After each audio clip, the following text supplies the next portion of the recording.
കേരളത്തിലെ ഈ രാജവംശങ്ങളെപ്പറ്റി ആ, മനോഹരമായൊരു ലേഖന പരമ്പര ആ, രാമൻ നമ്പൂതിരി എന്ന ഒരു ലേഖകൻ തുടർച്ചയായി പ്രസിദ്ധീകരിക്കുകയുണ്ടായി.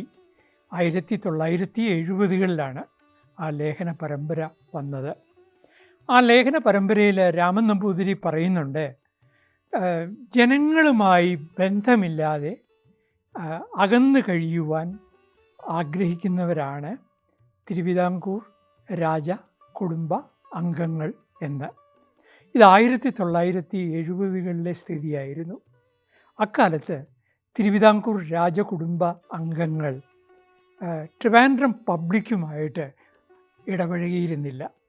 അവർ വളരെ ഒരു ഒറ്റപ്പെട്ട അല്ലെങ്കിൽ ആറാട്ട് പോലെയുള്ള സന്ദർഭങ്ങളിൽ പ്രത്യക്ഷപ്പെടുക മാത്രം ചെയ്യുന്ന ആളുകളായിട്ട് അവർ സ്വയം അങ്ങനെയൊരു അതിലേക്ക് അവർ മാറിയിരുന്നു. എന്നാൽ ഇന്നത്തെ സ്ഥിതി അതല്ല. തിരുവിതാംകൂറിലെ രാജകുടുംബ അംഗങ്ങൾ നിരന്തരമായി, അതിൽ ചില ആളുകളെങ്കിലും അതിന് വളരെ പബ്ലിസിറ്റി ഇഷ്ടപ്പെടുന്നവരാണ്, അല്ലെങ്കിൽ അവർ ഇൻ്റർവ്യൂസ് കൊടുക്കുന്നതിൽ ഒക്കെ താല്പര്യം കാണിക്കുന്നവരാണ്. അവർക്കറിയാവുന്ന കാര്യങ്ങളും അറിയാൻ വയ്യാത്ത കാര്യങ്ങളും ഒക്കെ അവർ ഇൻ്റർവ്യൂവിൽ കൂടി പറയാറുമുണ്ട്. ഞാൻ അതിലേക്ക് വരുന്നില്ല. പക്ഷേ ഒരു കാര്യം നമ്മൾ അത്ഭുതത്തോടെ ഓർക്കുന്നത്, ഈ ചിത്ര തിരുനാൾ ബാലരാമവർമ്മ മഹാരാജാവ് അദ്ദേഹത്തിൻ്റെ സ്വാതന്ത്ര്യാനന്തരമുള്ള ആ ജീവിതത്തെ പറ്റിയാണ്. അതായത് 1948 തിരുവിതാംകൂർ ഇന്ത്യൻ യൂണിയനിൽ മെർജ് ചെയ്യുന്നു. ആ മെർജറിന് ശേഷം അദ്ദേഹം ഒരു തരത്തിലുള്ള ഒരു ന്യൂസ് ബ്രീഫിങ്ങിനും അദ്ദേഹം തയ്യാറാകാറില്ല. അപൂർവം ചില സന്ദർഭങ്ങളിൽ അദ്ദേഹം പത്രപ്രവർത്തകരെ വിളിച്ചു കൂട്ടിയിട്ട് അദ്ദേഹം ചില ബ്രീഫിംഗ് നടത്തിയിട്ടുണ്ട്. അത് പലപ്പോഴും അദ്ദേഹത്തിന് വേണ്ടിയല്ല, അദ്ദേഹത്തിൻ്റെ അനിയനായ ഉത്രാടം തിരുനാൾ മാർത്താണ്ഡവർമ്മയ്ക്ക് വേണ്ടിയായിരുന്നു. ഞാൻ ഇപ്പോഴും ഓർക്കുന്നു, ഉത്രാടം തിരുനാൾ മാർത്താണ്ഡവർമ്മ ആ ഇടയ്ക്ക് പട്ടത്ത് ഒരു താര ഹോട്ടൽ എന്ന് പറഞ്ഞൊരു ഹോട്ടൽ പുതുതായി ആരംഭിച്ചു. അപ്പോൾ ആ താര ഹോട്ടലിൻ്റെ ഒരു പബ്ലിസിറ്റിക്ക് വേണ്ടി, ആ ഹോട്ടൽ തുടങ്ങി എന്ന വിവരം അറിയിക്കാൻ വേണ്ടിയിട്ട് അദ്ദേഹം ഒരു പത്രസമ്മേളനം നടത്തി. പത്രപ്രവർത്തകർക്കും വലിയ കൗതുകമായിരുന്നു. അവരും ആകപ്പാടെ ഇപ്പോൾ അകന്നു നിന്ന് മാത്രമേ അവരുടെ മുൻ നാടുവാഴിയെ കണ്ടിട്ടുള്ളൂ. അപ്പോൾ അങ്ങനെയുള്ളപ്പോൾ അടുത്ത് നിന്ന് കാണാനും സംസാരിക്കാനും ഒക്കെ സന്ദർഭം കിട്ടുമല്ലോ എന്ന് അവർക്കും വലിയ കൗതുകമായി. അതുപോലെ അദ്ദേഹത്തിൻ്റെ ജന്മദിനങ്ങൾ തിരുവനന്തപുരത്ത് ശ്രീ ചിത്തിര തിരുനാൾ ലൈബ്രറി ആഘോഷിച്ചിരുന്നു. അവരാഘോഷിച്ചിരുന്നത് വളരെ ഒരു പ്രത്യേക തരത്തിലാണ്. അവരെന്താ ചെയ്തിരുന്നതെന്ന് പറഞ്ഞാൽ, ആ ജന്മദിനത്തിൽ ഒരു നാടകം അവതരിപ്പിക്കും. മിക്കവാറും ഒരു സോഷ്യൽ സറ്റയറാണ് അവതരിപ്പിക്കുന്നത്. ആ സോഷ്യൽ സറ്റയർ അവതരിപ്പിക്കുന്നു. അതിന് 2 അവതരണങ്ങളുണ്ടാവും. ഒന്ന് ഒരു പബ്ലിക് അവതരണമായിരിക്കും, 2 ഒരു പ്രൈവറ്റ് ആയിട്ടുള്ളൊരു അവതരണമായിരിക്കും. ഈ പ്രൈവറ്റ് ആയിട്ടുള്ള അവതരണം എന്ന് പറയുന്നത്, ഈ നടന്മാർ കവടിയാർ കൊട്ടാരത്തിൽ പോയിട്ട് അവിടെ ഒരു സ്കൂൾ ഉണ്ട്, അതായത് രാജകുടുംബ അംഗങ്ങൾക്ക് പഠനത്തിന് വേണ്ടി തയ്യാറാക്കിയിട്ടുള്ള ഒരു വിദ്യാലയത്തിന് വേണ്ടി ക്ലാസ് മുറികളുള്ള ഒരു കെട്ടിടമുണ്ട്. ആ കെട്ടിടത്തിലെ ഓഡിറ്റോറിയത്തിൽ വെച്ചായിരിക്കും ഇത് നാടകം അവതരിപ്പിക്കുന്നത്. അത് പക്ഷേ പ്രൈവറ്റ് ഓഡിയൻസാണ്, അവിടെ പൊതുജനങ്ങൾക്കൊന്നും പ്രവേശനം ഉണ്ടായിരുന്നില്ല.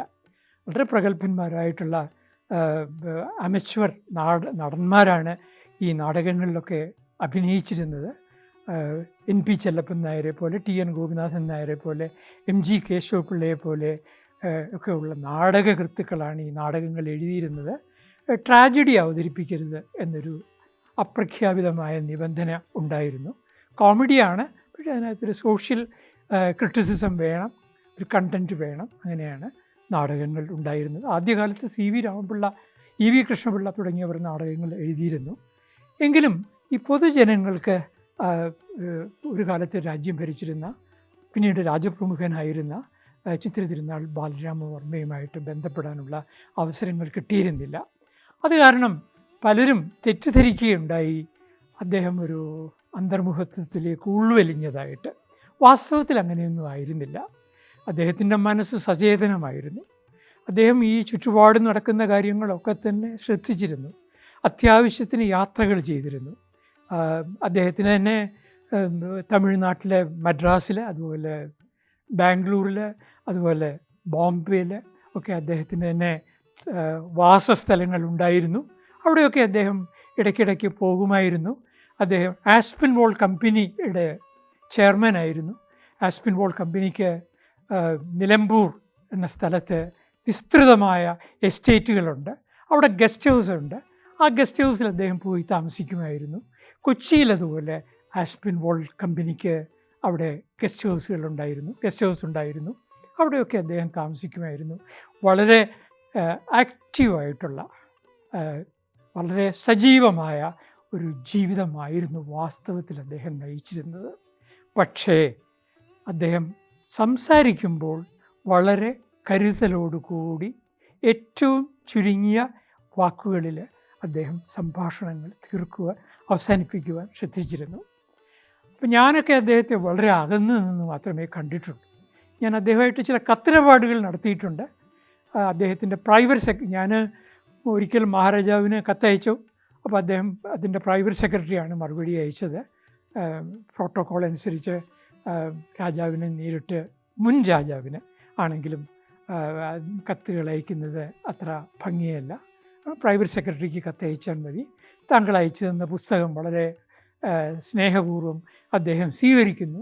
അതിനെന്തെങ്കിലും സാമ്പത്തികമായ പ്രതിഫലമോ പാരിതോഷികമോ പ്രതീക്ഷിക്കുന്നുണ്ടോ? ഞാൻ പറഞ്ഞു, എനിക്ക് ഒരു പാരിതോഷികമോ ഒന്നും ആവശ്യമില്ല. എനിക്കിതിനെപ്പറ്റിയൊന്നും അറിയില്ല. ഞാനൊരു പുതിയ കാലഘട്ടത്തിലെ, അതായത് ഇന്ത്യക്ക് സ്വാതന്ത്ര്യം കിട്ടിയതിന് ശേഷം ജനിച്ച ഒരാളായതുകൊണ്ട് ഈ ഒരു പ്രജ എങ്ങനെയാണ് പെരുമാറേണ്ടതെന്നൊന്നും അറിഞ്ഞുകൂടാ. ഞാനൊരു പൗരനായിട്ടാണ് ജനിച്ചത് തന്നെ, അതുകൊണ്ട് തന്നെ എനിക്കറിയില്ല എന്നൊക്കെ പറഞ്ഞ് കത്തയച്ചു.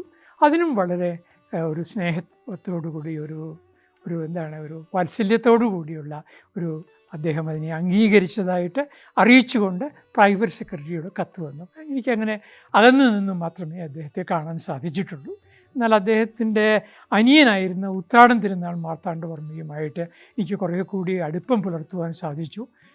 ദൃശ്യമാധ്യമങ്ങൾക്കായിട്ട് ഞാനൊരു 5 തവണയെങ്കിലും അദ്ദേഹത്തെ ഇൻ്റർവ്യൂ ചെയ്തിട്ടുണ്ട്. അതുപോലെ തന്നെ അദ്ദേഹവുമായിട്ട് പലപ്പോഴും സംസാരിക്കാനും പല കാര്യങ്ങളിലും അദ്ദേഹത്തിൻ്റെ ഒപ്പം യാത്ര ചെയ്യാനും ഒക്കെ സാധിച്ചിട്ടുണ്ട്.